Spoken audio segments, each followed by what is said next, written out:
RTV NOF. Zomerradio. Zomerradio.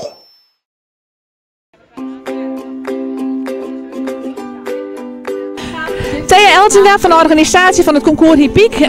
Waar ben je hier op dit moment? Wat zorgen we? We zien op dit moment een show van Belgische trekpaarden. Er zijn ongeveer een 10 hinders en deze mensen komen uit Uffelde. En ze krijgt ook meerijden in de jubileumparade. En nu zijn ze nog even zien hoe sterk al de hinders binnen. Toch het loeken van bepaalde dingen en iets met een vliegend tapijt. Dus dan kunnen we zien hoe sterk ze binnen, de hinders en de mensen en wat dan het verschil is.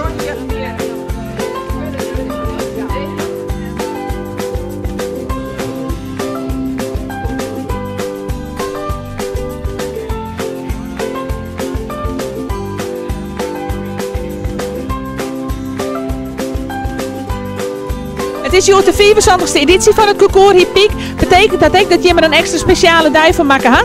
Ja, we hebben al wel wat extra dingen in. We hebben het standaard programma met de tuurrubrieken en het springen Sabisa. En dan hebben we nog de Belgische trekpaarden nou erbij en de jubileumparade.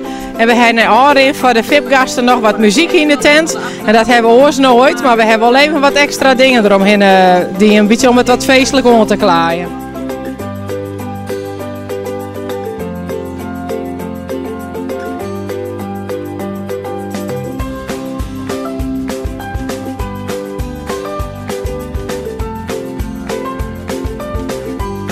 Hoe is het tot nou te gaan? Dat Safir hartstikke best.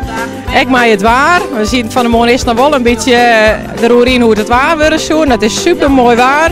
En de rubrieken rennen hartstikke goed. We krijgen alleen nog bij de tandem Fries Ras even. Gewoon dat er eentje in de hindernissen vast zit. Maar dat heeft zich ook wel oplost. Dus tot Safir rent het hartstikke goed.